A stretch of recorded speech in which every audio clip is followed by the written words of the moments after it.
And we are live. Good morning, good evening, good afternoon, wherever you are, wherever you happen to be. Welcome to another edition of the Living World of Darkness. We go ahead and open the scene up, actually a bit towards the later part of the afternoon on this, well, this little tiny little square block in the middle of, oh, we haven't determined yet, but it will be determined quite soon. This city block has been transformed, terraformed, some would say. The freaking concrete slabs have been kicked and routed up. The earth has been tilled over. The yellowing grass is getting so many freaking grass experts. Well, grass experts being, you know, anyways, getting on with it. We go ahead and see that for the past few hours, a lot of activity has gone through here. A lot of people have started to divide out this little section of the cityscape for themselves. There seem to be a lot of white string that seems to be stretched out, dividing and subdividing all these different sectors. But for the moment, we'll focus on one of the volunteers for this particular project, whether or not this man was simply a good Samaritan, or whether or not he truly cares about the beautification projects of New York. It really doesn't matter at this point, for we will go ahead and center on the slow, the meditative mind of one Noah, who is starting to reassert himself, who is starting to meditate, starting to get back in touch with the cosmos that is inside himself. And that is where we begin the scene.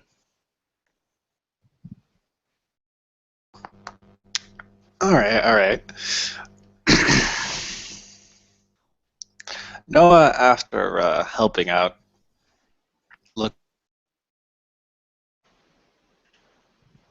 he looks for a patch that has a bit of nature and a bit of the city. Like, if it's still being worked on or it's still under construction, there's like a tree he can sit underneath. He will sit down there, cross his legs, kind of. Not really in a lotus position, but more like, do I feel comfortable? Yeah, I do. Okay, excellent. And he'll just slow down and close his eyes and start listening to everything around him.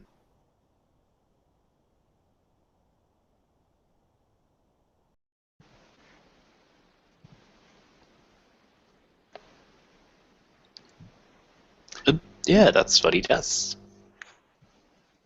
Where is our dear, well, little mage girl with so many personalities inside her head doing?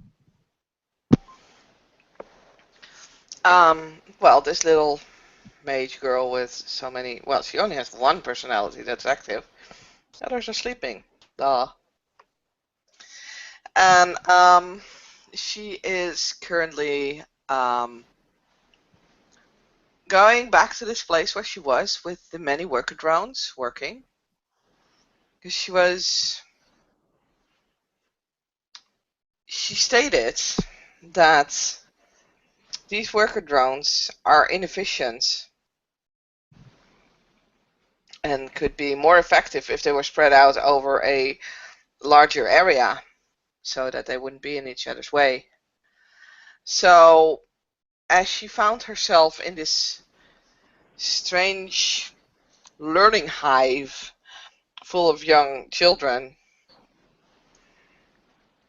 she decided that this was no place for her and she would go back to the one place that she didn't know, which is, well, this place. So she walks through the park looking around. As always, she goes without shoes or socks and carrying Lord of Grass around her neck, kind of as a necklace almost. And she is trying to find out once more the different functions between the different worker drones. Some of them are hopefully still dressed in the hippie clothing, so she still presumes that those are the higher ranking work drones. And she'll address one of them. What is your function?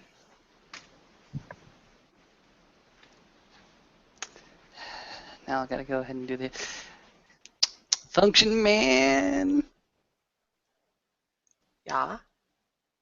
I got no function except for the phone I've got.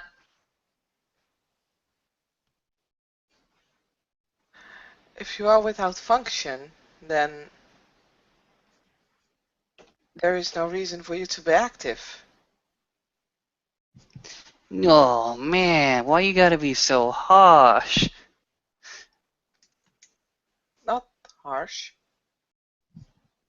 Why you gotta go ahead and tell me about my life is just a total waste, girl? But you said it yourself, you don't have a function. I totally has a function, man. My function is to love. Then why are you with the worker drones? Because these are the people that I love.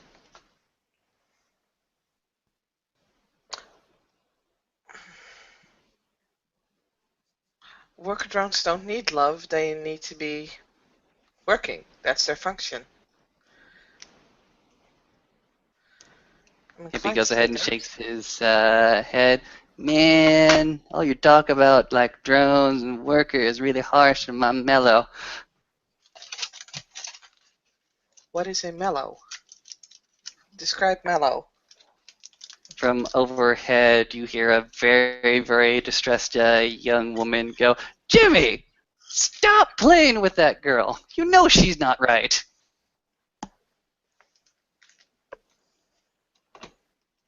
At which point, a younger woman is going to go ahead and grab the hippie by the forearm and start to drag her away. Yeah, pot smoking on the job. It's not really that time. And you're pretty much left alone. But, Noah, you heard this exchange. Noah will open an eye, see it, and close it.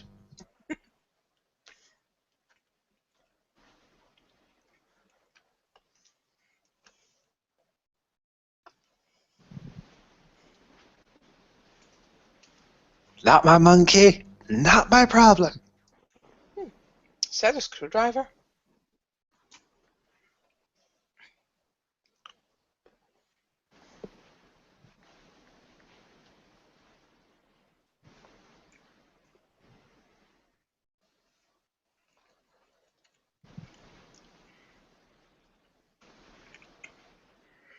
And there is silence. Ginger is gonna pick up the screwdriver that she sees lying around and probably starts to open some tech. I don't know, maybe a don't know if there's any machinery on that place, but I'll start to open it up. You can grab a lawnmower without too much hassle. Sounds awesome. She's gonna try and improve the lawnmower. You get several people looking at you, looking at the screwdriver, looking at the lawnmower, looking at you, starting to dismantle it. They start to say, maybe you shouldn't go ahead and, like, touch that.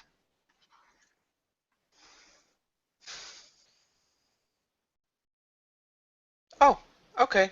Continues. You continue dismantling the lawnmower. Sure, why not? They ask you your name. 9964. They ask you your name again. 9964. Okay. Some perfectly delightful pair of young ladies that are just so kind and cooing in your voice go behind you and start to pat you on the back, start to try to corral you away. That's sweet. That's so sweet. That's so very sweet. Taking you away from the lawnmower. No, they're not. Okay, how do you respond? Trying to work on unless they literally push her away. That can end well. Fair enough. Apparently, we're having this scene today. Apparently, we're having this scene today. They go ahead and look to you, and they say, "Please stop." Why? This Because we device don't can know be you. improved. Because we don't know you. Because you're a stranger. Because you're messing around with things you ought not to. Please leave. This device can be improved. I can help. That's all right, but we don't know you. Kind of wandering around here. We're gonna ask you to leave.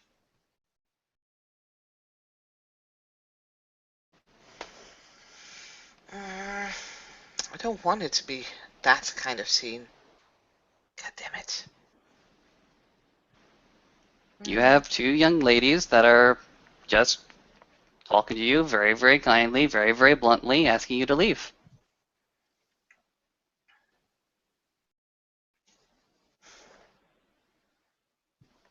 Do you want me to put it back together? They go ahead and look at you and say, if you can take back what you did, cool. But then we're gonna have to ask you to leave. She looks very sad right now, but she will put it back together. Like a good little girl, because 9964 is a good little girl. I keep forgetting that. And after she puts everything back and puts the screwdriver in her pocket, she'll start to leave. Fair enough. Start to pass the wrought iron fence, start to leave via the gate. Do you stop to do anything? Nope, she'll leave and she'll just, she doesn't really know where else to go, so she'll probably just go sit on the side. Just looking back, kind of puppy eyes, looking back inside. She was only trying to help. Fair enough, fair enough. It's about this time that on the other side of this wrought iron fence, and by other side I mean on the outer perimeter at least of this little city block, the mystery machine is currently being unloaded by our two favoritist cubs turned Cleiths. A Maeve Macfield and a Lucas Mathis. They seem to be carrying huge, well, at least goodly sized boxes with soil and plants, actually, to be transplanted over to this new little garden.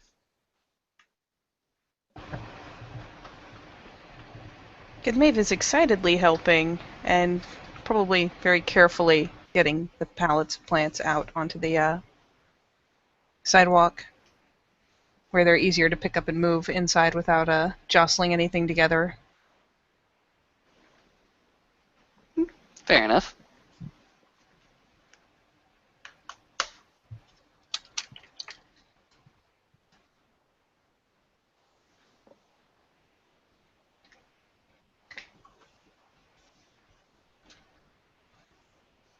The two will go ahead and start to walk along the wrought iron fence for a hot moment. It takes them a little while. So, what's new I mean, since the last time I talked to you? she kind of shrugs. I talked to my teacher. Really? What did your teacher go ahead and tell you about? Well, we talked about the thing that happened at my house, and he seems to plan on staying out of that. But he does want me to meet him early in the morning for a lesson. Really? What? I guess we could go ahead and just wait until we get to the water purifier to talk more openly. I think that's a better thing to do. Noddle, noddle. It's at this point, near old Lucas and near old Maeve go ahead and cross the threshold of this little wrought iron perimeter. And it is, well, as described recently, an open area, mostly of yellowed grass, mostly of trash, mostly of huge concrete that has been broken up and put aside, mostly of, well, you do notice that in one corner of the park there is 4 tires that just simply go ahead and sit in the earth that haven't necessarily been moved. They're small, they're rubbery. They presumably belong to some type of vehicle, and as Lucas goes ahead and passes it, he goes ahead and just calmly mentions, "Yeah, I don't think we're moving that anytime soon." Why is that even there? When I found this place, they apparently there was an old wreck of a VW just right there, and we were able to go ahead and move like the chassis and everything, but the tires were pretty damn stuck in. Huh.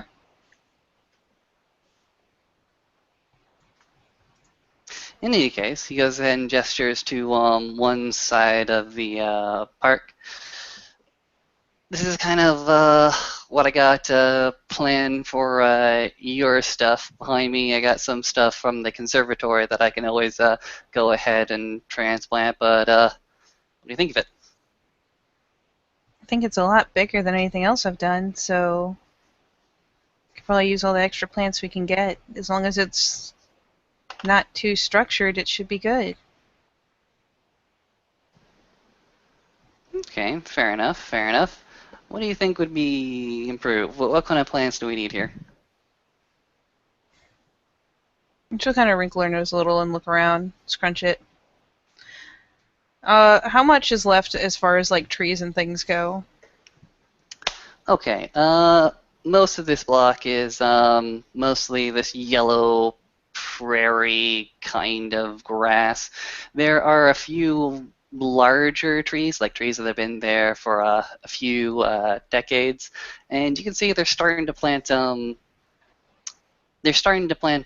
new trees here, but you can definitely tell that they're very, very slim. The trunk only about a few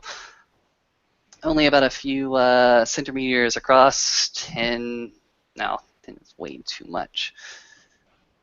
10 in diameter at most. Big, small saplings, like starts of something. Mm-hmm. And so she'll kind of glance around and look to the larger trees that are obviously fairly established there. Kind of look to the grass and, again, kind of scrunch her nose. I think I may be able to try a trick. Maybe I will try something to see if I can get the younger trees to grow happier and healthier, but honestly, as long as there's not too much, like I said, not too much overwhelming structure, as long as there's some vague walkways, maybe put some benches under the trees for shade, so people will value and use it. He goes ahead and nods. Yeah. Where you guys stick the flowers and how much you let them overgrow is kind of up to you. Maybe you could try to get some, what's the word? You know, arbors, whatever they are. Things that let things grow a little wild up them. The kind of lattice stuff. Okay, I understand what a lattice is. I may be depending on you for a lot of the information. Mary, could you do me a hot favor, Mary? Hmm? Just stand here. I gotta go ahead and check the water levels up top. Make sure that everything's still clean. I'm only gonna leave you for like a hot second, all right? Okay. Can I keep bringing the flowers in, or do you want me to just wait here? No, keep bringing the flowers in. Make sure you talk to the girl up front to make sure that she knows what you're doing. Okay. At which point, dear old Lucas is gonna go ahead and briefly separate from Maeve's company. And she'll, glancing around, especially seeing that some of them are more hippie-ish folk helping out there, find herself relatively comfortable, probably not think too much of the random dude meditating, because, I mean, that seems to fall in line, right? So, she'll probably start toddling back and forth from the van, make sure she offers a smile and nod and introduces herself to whomever is keeping an eye out, acting as sort of kind of foreman, and start bringing in the plants. Um, hmm. I mean, she isn't A going to. bird lands on Noah's shoulder as he's Ooh. in that deep meditative stance. What kind of bird? Just, I don't know, bird, city bird, Pigeon. maybe like a dove or something, pigeon.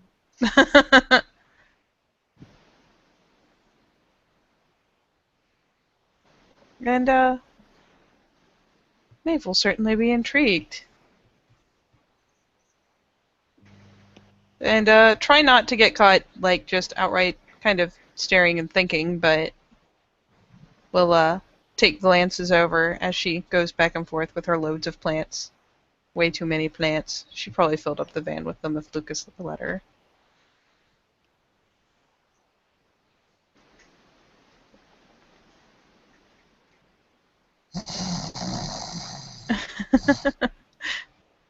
Tell me he's snoring instead of meditating. Tell me this.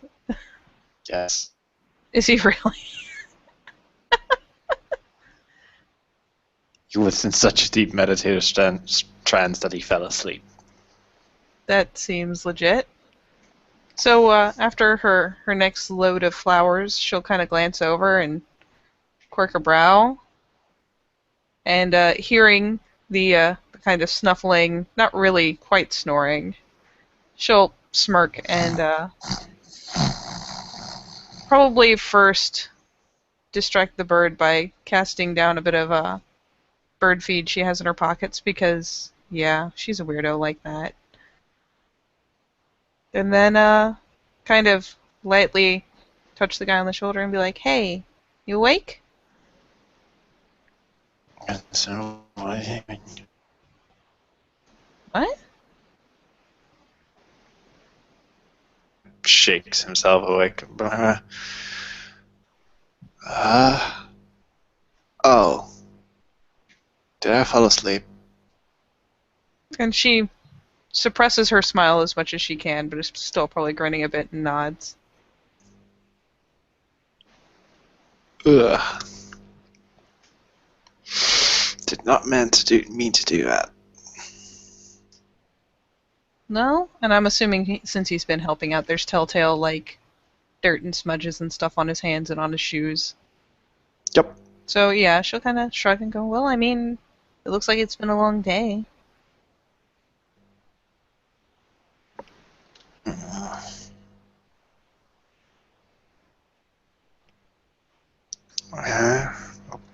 Okay.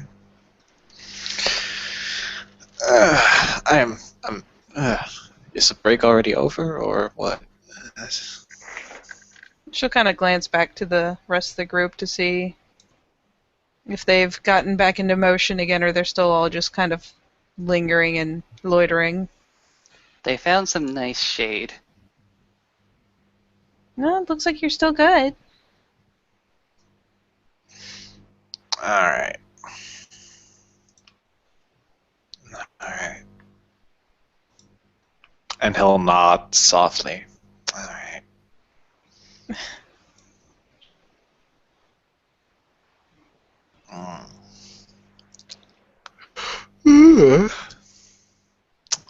Hi, how are you?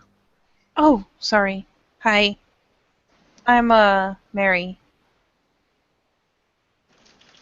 And doing alright.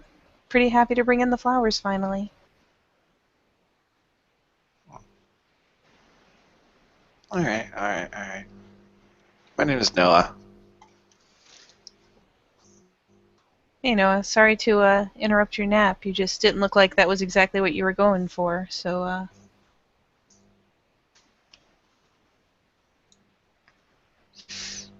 No, it's quite alright. It just means that I am not as far as I'd hoped I would be. it's far? I need more training. Oh. Fair enough. Well, I guess I'm gonna go and keep bringing in flowers. It was nice to meet you. Conversation, isn't it? Hmm? It's a strange conversation, ain't it? Yeah.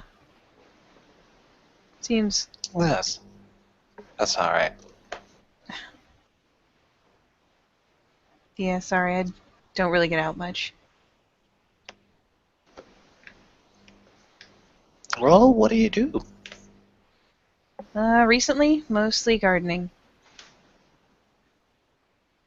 Is that why you're helping out here? Mm-hmm. I've been working on raising the plants for it for, a month or so.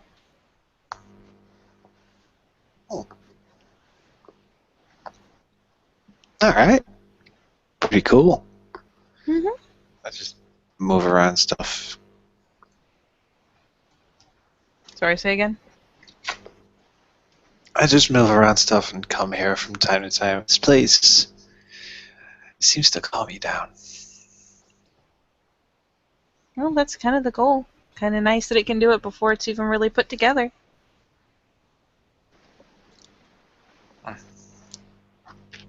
Besides, there's something to be said for feeling more at peace after having accomplished something.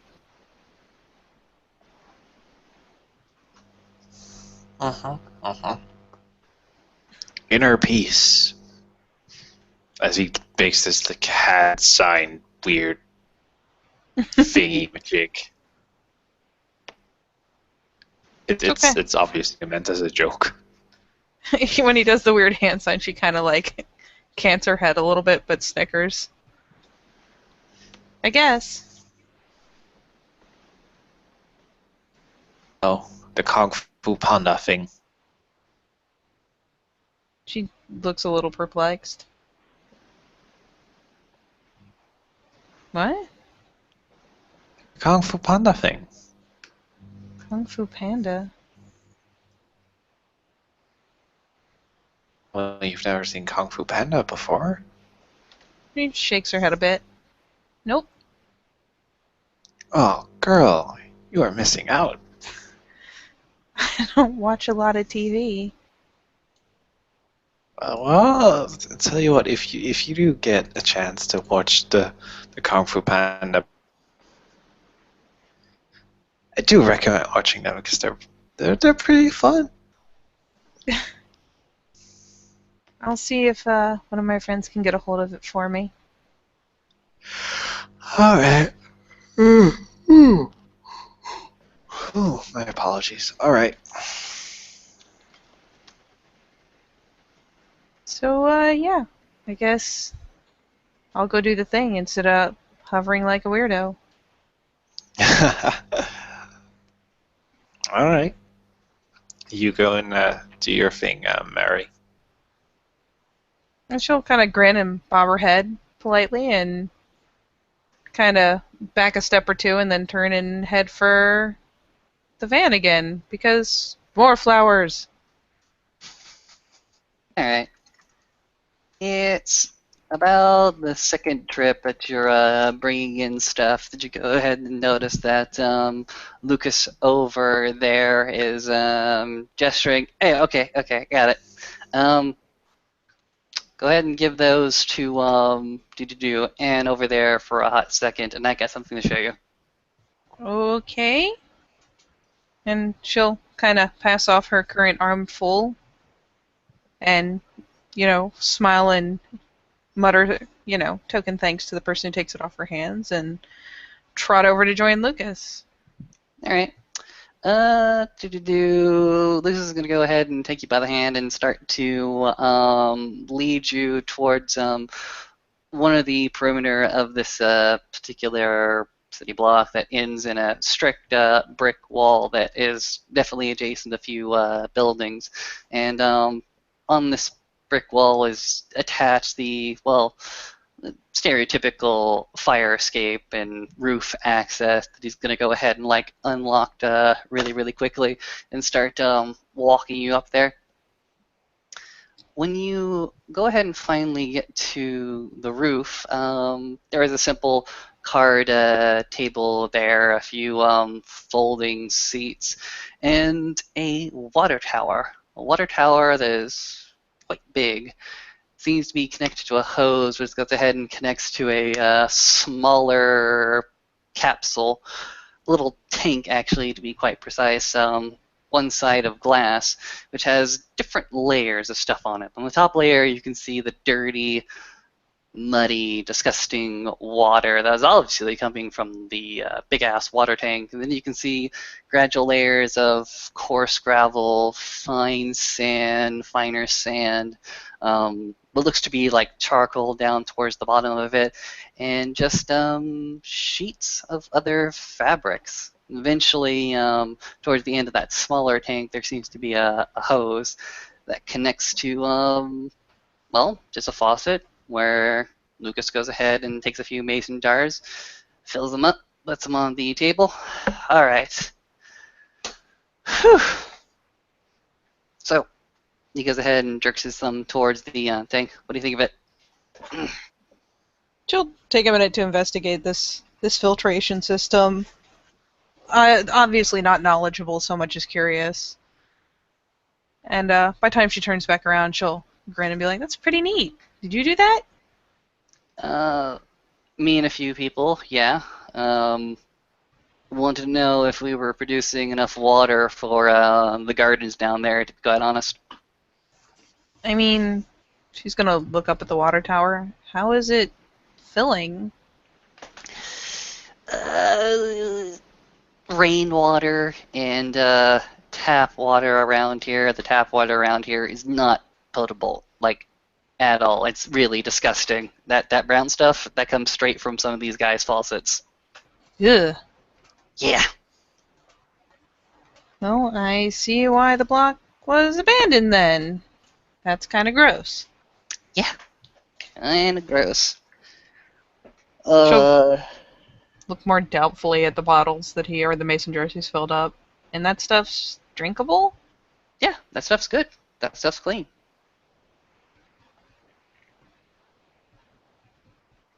I guess as long as it doesn't go too dry, there's no reason that shouldn't be enough. More I'm thinking about the production, the output.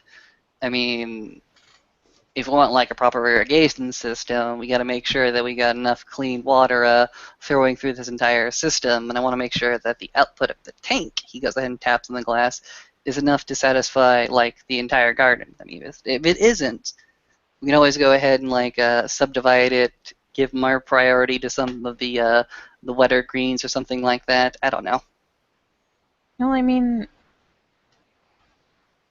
most of these, as long as it's raining regularly, should be fine. You'd only have to worry about it when it gets dry for too many days. Okay. So it's not like you'd have to worry about it constantly. I made a point of picking plants that would be able to flourish pretty well.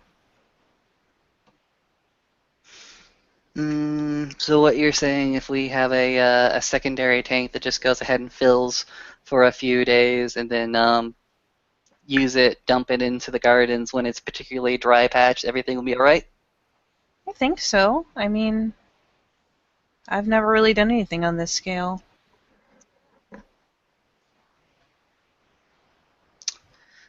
Okay. I mean, Because then, go ahead. as I say, I mean, my parents took care of most of that stuff back home. They're probably the better ones to ask than me. Fine folk, those Macpheons. I remember the first time I hopped through the door, they went ahead and offered me pancakes and biscuits and gravy. You know I can't go ahead and turn that down.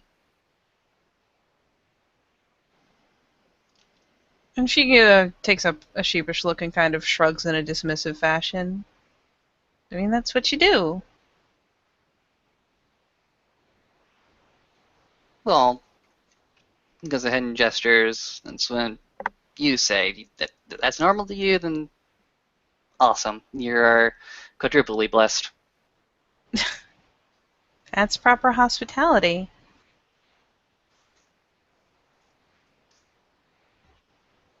Tell me more about hospitality. I mean, it's pretty simple. If you welcome someone into your home, you treat them as your guest. You offer them what you have. You offer them your food. You offer them a place to sleep. You offer them everything that you would have yourself in your home. Okay, you just do this for anybody that sort of pops up? Well, I mean, we don't invite every random stranger into the house, but once they're invited in, you are hospitable. And what does that include? Like, I mean, if I just come in, right, and I'm a pretty big dick, and I go ahead and like, I don't know, I mess up the bathroom, but did they just gotta accept that? Well, I mean, if you're acting terribly while you're being treated like a guest, that falls on you later, but while you're there, we take care of our guests. I mean, I guess if you wanted to, like, pick a fight or something, that would kind of negate the whole hospitality, but you should want to be as good a guest as we are hosts. Because A lot of time when the family's out there, if you come and visit, you're welcomed in and you're fed, but at the same time, you kind of counter it by usually bringing food or bringing, I don't know, a bottle of your wine or whatever. You bring something to be just as generous as a guest as we are as a host. You don't want to ruin the house while you're there because, well, you would never get that hospitality again. Never mind that if you ever entertained us, we would be in every right to do the same thing. So it's just kind of like being aggressively polite on both sides. It's kind of funny. I can get behind being aggressively polite.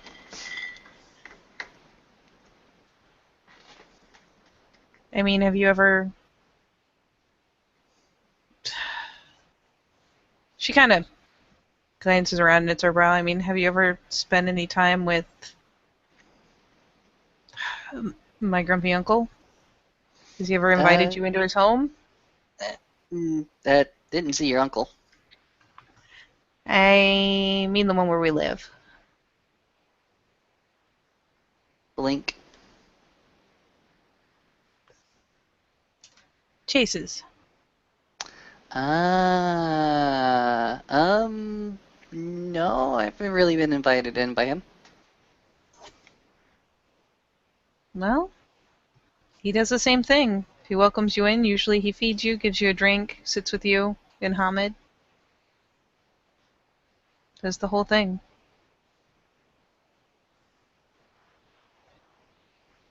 Fair enough, fair enough. About what you were talking about when we came in, we're a little bit more free here to talk. Oh, I talked to Katori. Pretty sure it was Senna. He passed along the message that I thought it was childish, and if she had a problem, she could have knocked on the door just as easily. Okay, And so that if she wanted to talk to me, she was more than welcome to come to me, but I have more important things to do than chase her into the city. okay, back up, like, a hot second. How did you approach Katori with these words? What, do you think I was, like, super rude or something? I just want to know. I mean, that's an accusation that you come to Cinna's Alpha with. Excuse me. Well, I came to him, I showed him the doll, he obviously knew who it was. So I told him that I didn't find it funny and this wasn't the time to be playing silly jokes on people. If she had a problem, or he had a problem, or whoever had a problem, they could come to me and talk to me, but with the enemy right on our front lawn, I'm not going to waste time playing a game with someone. You seem to think that her being what she is was an excuse to, quote, play a prank, but this wasn't a prank, this was just being nasty.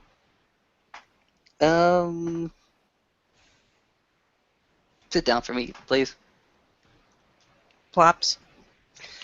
Lucas goes ahead and takes a separate seat, goes ahead and turns to her. Okay. At some level, pranks are pranks. At some level, pranksters want to get caught because they want to get their message across. They want to be understood. Now, from what you're telling me, Cinna, you believe that Cinna was the one that dumped these dolls into the Umbra, and they were wrapped up in white string, and they had menacing and threatening words on them. Okay. If you believe that the dolls came from Cinna, why did she pull such a mean-spirited prank? Apparently to be petty. I mean, like I said, she was right there. She was right outside my cabin. I understand that she was trying to make some kind of point, but at the same time, anytime you or Garrett's angry or upset about something we've done, it's your job to call us out. Doing something nasty that makes it look like I don't know how to upkeep my chimnages, that's not going to make your point to me, and it's not going to make you look right. Okay, he It's just heals going up to make you look petty. He goes ahead and holds up it. Okay. So you believe that the reason she pulled this prank was to go ahead and showcase that you weren't upholding your chimnages? I don't think that's that why what she you're did it, but that's what Garrett immediately assumed. Does That is Garrett the know? side effect of her prank. Goes ahead and shakes his head. The reason that Garrett even knows about the prank is because you came to him with it with supporting evidence, I'm going to guess, right? He saw them. They were right there. I know, but there was nothing to go ahead and tie these dolls to Cinna until he went up to Katori and investigated and talked to him, right? Well, yeah, so Okay. when he saw them, he assumed that it was something to do with my chiminage. And that I hadn't upkept one of them. Okay. Well, Garrett's distrustful of the spirits on the best day. So if he sees a theurge, if he sees that something has gone wrong or something is a little bit threatening, that's one of the first things he's going to go ahead and go to. Oh, perhaps some spiritual pack went wrong. I mean, it's also because it was in the Umbra. I can walk in the Umbra. You can walk in the Umbra. Anybody can walk in the Umbra. I realize that, but most people who are going to do silly things like that don't bother to shift into the Umbra to do it. How did she dedicate that many dolls anyways to get them over there? It's ridiculous. I don't know. That's something I'll talk to her about. But in any case, that is just what is seen like on the public side. That's miscommunication on the public side. Garrett will probably eventually think himself out of that conclusion. So don't worry about what people think publicly. I mean, I think already about what corrected him. thinks. Go there. Why would she go ahead and pull this prank on you in the manner that she did? Think We about that already talked first. about all that. She apparently thinks that I abandoned her to fight alone against the spiders. I did not. Adam was right there. In fact, the only reason I left at all is that someone else had been left alone and was completely caught in the webs. Okay, so if you can confirm that Senna herself went ahead and played this prank on you, and if you can go ahead and find the point of the prank, now you can start to go to her and explain why this was unnecessary. I'm not And if in the you wrong want here. to, Why should I have to go find her? Look. If you don't want to do it, I can do it for you. It's easy. I told Katori, if she has a problem, she can come to me. I'm not going to play a game. If she has a problem, she could have talked to me about it, and I could have explained why I did it, but she didn't. I'm not going to be petty. I'm not going to be an ass about it. I'm just not going to play her game and go and find her just to make things right. She could have come to me. In this sense, this prank, this is the way that she chooses to communicate her displeasure to you. The fact that you may have been able to find out who the prankster was so quickly goes ahead and lets me know that it was purposeful. She wants you to know that she is displeased about this particular event. Now, it may be unfortunate that publicly it looks like one thing, but privately it looks like something else. Privately, this is a discussion between you and her about a miscommunication and an unfortunate incident that happened to her while you two were fighting. Well, here's the thing, is that I wouldn't have figured it out if Chino hadn't talked to Katori. Because what she told the Wormfoe was that I was invaluable in the fight. I only knew anything because Chino told us about what Katori had said.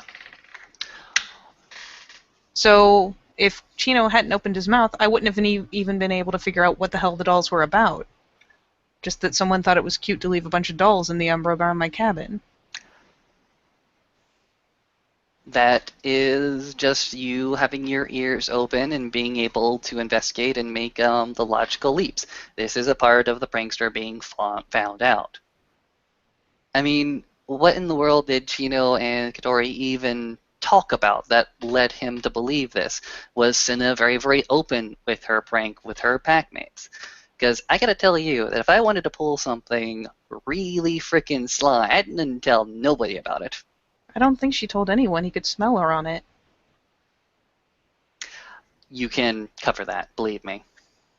Well, whatever the case, he didn't seem to know what it was until he got a nose full of it.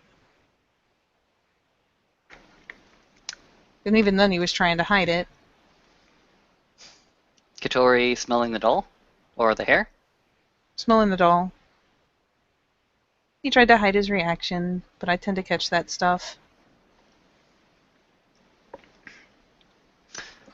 Okay, so this either tells me one of two things. One, like I assume, it's a very, very open prank, a message to you, or two, this is a prank that wasn't well thought out and kind of went wrong, which it could very well be. I mean, the fact that it was public, that it might have humiliated you, I do apologize for that if it did humiliate you. The fact that it was found out by way of scent, which she is a Ragmass and she is a Garou, she ought to know. We go ahead and clue into very quickly. It could be just an inexperienced prank. Could be she's a new Ragabash and she's trying to flex her muscles and it went a little bit sideways, and the unfortunate consequence was it came out too harshly and it was too public. Considering that she's never done anything like that before, yeah, I'd say so. Okay, so what do we think now? I think that at this point, she should essentially be apologizing to me rather than the other way around, since I didn't do what she's accusing me of. No. Maybe contrition is in order, but usually what happens when these kind of pranks go like this is the one that is pranked goes to the prankster if the prankster is obviously found out, and they have a discussion. And usually the prankster will go ahead and say it, hey, I did a thing for these reasons, and it's up to the prankster to go ahead and give that apology. You would be doing me and everybody else a favor if you went to her and gave her that opportunity to be contrite and to apologize without like any preconceived notions. Because I can see that the wheels are turning inside your head. Let her go tell her story, all right? And if she did do this, go ahead and tell her how you caught her, because no. If she got found out by smell, that's one thing. Just don't go to your sister with pettiness. Don't go to your sister with anger. Go to your sister with a bit of understanding. Go to your sister with a bit of empathy. Just remember that you gotta fight with her as well. I have understanding and I have empathy, but I don't have the time to chase her down if she wants to play stupid tricks instead of saying what she needs to say. She's never pulled a stupid thing like this before, and this isn't the time to do it. Then go tell her that. Maybe she doesn't understand. I'm not going to go hunt down her place in the city just to tell her this. She can come to me. She knows where I live. Her place in the city, she's got a den with the hunters, and she usually spends a lot of time in the mansion. Maybe not so more anymore. It's easy to track. You have her number. You could literally call her up right now and say, we need to talk, and just leave it at that. I still don't feel like I should give her the satisfaction of me coming to her because she did something stupid. In what way would that give her satisfaction? Isn't that kind of the point? Like you're saying, for the person to come to you? And then to hash it out? That's good. It's good to hash things out. If she wanted to hash it out, she could have just come to me in the first place. And now she has to come to me anyways because I'm not playing a game. Then you call her. You say that we're meeting at such and such time at such and such place, and we're going to talk. That would be you summoning her to yourself. That's the opposite of you going to her. That's her being summoned to you. Okay?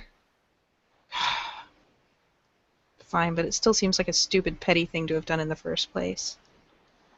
He goes ahead and waves his hand. Maybe, but that is the way she chooses to communicate. So that's the game you're playing. Sorry. She hasn't had any problem shooting off at the mouth till now. Maybe she is exercising something else about her auspice that she thought was lacking. I mean, hell, if you don't want to deal with this, I'll do it. Hell, I might go to her tonight, actually, to talk about this. I mean, power to you. I'll still give her a call, but I'm still annoyed. Okay, yes, you have every right to be annoyed, because you were humiliated, publicly. Nobody likes to be called out like that.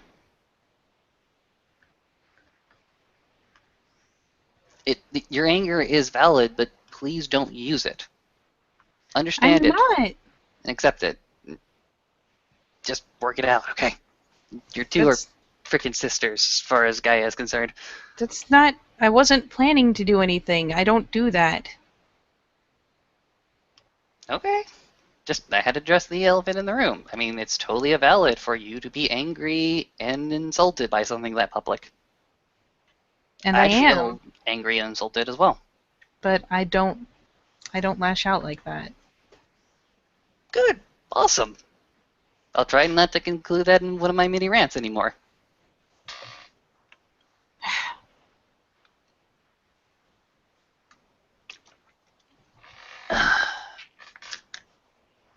So,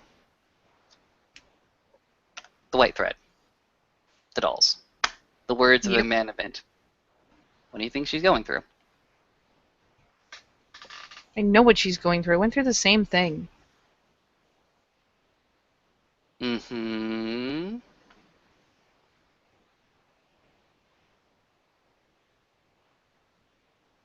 So that Okay. means you two have something to talk about. Something that you both share. Which is good, which is awesome. Really, I have nothing else for this particular rant and conversation. I'll just be happy and glad when you two come together and work it out.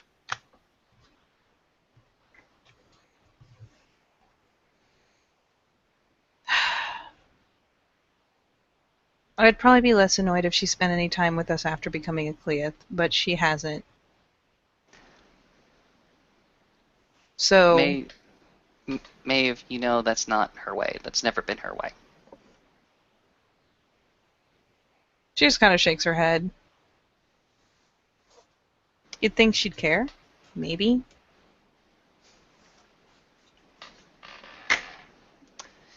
Lucas goes ahead and takes a long drink from his mason jar and puts it on the card table. You remember when we were all cubs back in winter, leading on to the first few months of the year before Wolfhome? You know, she was never really running with us all that much, and that wasn't too bad. I mean, she came in for drill, she talked to us every so often, but when things shifted or really mattered, she was always off by herself, off alone. That's the way she's been. That is the way that she will continue, I'm sorry to say. She doesn't run with the same circles that we do, and that's fine. That's completely fine. That is fine, but if you're not going to maintain any kind of relationship with people, you can't expect them to take something like this and look on it like, oh, well, it's just my sister pulling some silly shit. If you did something like this, I would understand and I would forgive it far faster because I know you and, I mean, we're family. Same thing with Chino, same thing with any of the other little cubs that are still around. Because we spend the time. Sina hasn't. This is true. Cinna has fallen into her old circles, which she is most comfortable with and will go ahead and prosper with. Just remember we are all... Fuck it. Just remember that we're all children under Gaia. I know. We're all brothers and sisters. We all come from the same source. At least that should be enough to go ahead and, like, get you started on this path. I know we're all technically family, but some people are definitely closer than others, and the people you're closer to are easier to forgive than others. Forgiveness is hard. Believe me, forgiveness is very hard. It's a... Okay. I've heard this once or twice, like a million times before, but mercy is a virtue. It's not something that you ever learn. It's something that you go ahead and practice. It's something that you go ahead and choose to do. Not something that grows and develops and has a strength to it. No, it's a continual decision. I'm not going to never forgive her, but she's going to have to actually apologize, and I don't think she will. You don't believe that she'll be contrite? Nope. Are you willing to go ahead and give her the opportunity to be contrite? Of course. Will you go ahead and make it obvious that, you know, the time to be contrite is now to her? I will give her a chance to come and talk to me. I'll give her a call. but if she's not willing to make the effort, I'm not going to bother myself with it. I'm going to keep doing what I need to do. Fair enough. Fair enough. Sometimes things take a few tries, sometimes it just goes ahead and takes time. That's fair enough.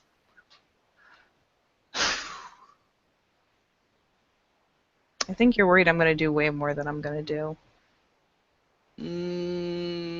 Like, you are way more stressed about this than you need to be. He goes ahead and waves his hands for a hot second. Not really terribly concerned about anything backlashing. It's just when I go ahead and see two people that are obviously like miscommunicating on a really disastrous level, much better to go ahead and see them come together and come to like some sort of understanding. Whatever comes after that, I hope it would be for the best. Unicorn.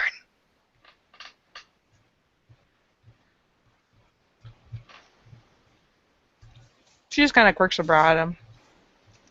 What? He goes ahead and slashes you a smile. Okay.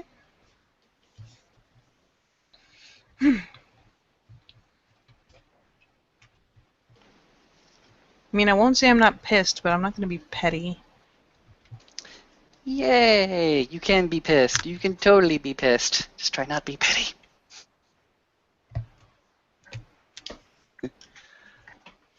Lucas is going to go ahead and recline into the folding chair. Okay. She'll glance over the wall down to the people who are probably wrapping up their work for the day, considering it's getting late.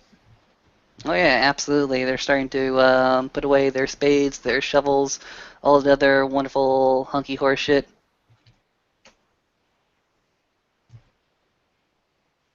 Lucas says, and you notice the 4 tires on that corner? Mm-hmm. Yeah, there's a spirit of a Volkswagen Beetle on the other side of it. Haven't been able to do anything with it other than poke it really hard. So are all the people down there kin? He goes ahead and shakes his head. No. Some people are volunteers. Some people are just people from the streets that just want to go ahead and offer their time and effort and their work and their sweat. And if Noah hasn't already left, she'll kind of try to pick him out, squint over the wall, and kind of point and go, "What about that guy?"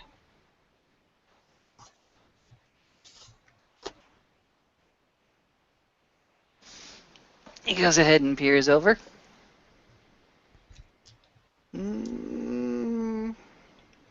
Don't know about that guy. Haven't seen him around here before.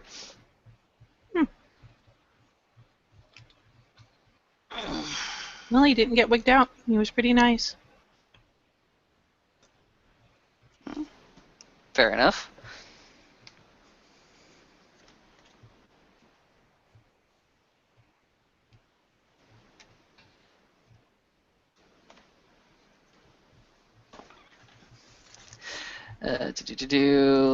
Too small.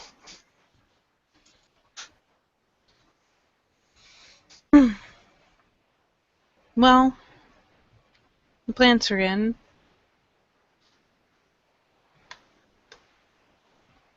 Oop.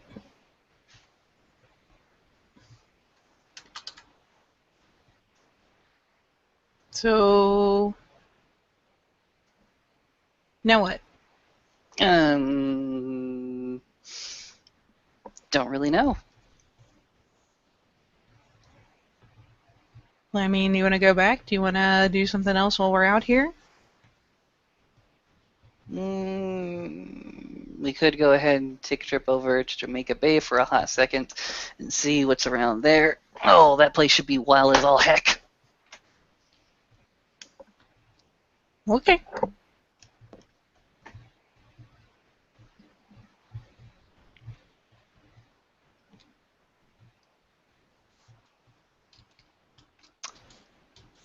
Lucas Lucas is going to go ahead and pack up his stuff from the top of the roof. Unless there's anything anybody else wants to do.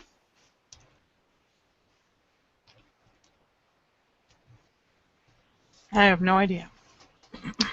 Might be a place to go ahead and end the scene. Then. Well, okay. Then I will say thank you, players, for playing. Thank you, watchers, for watching. And we'll do more crazy crossover shenanigans next time in Living World of Darkness.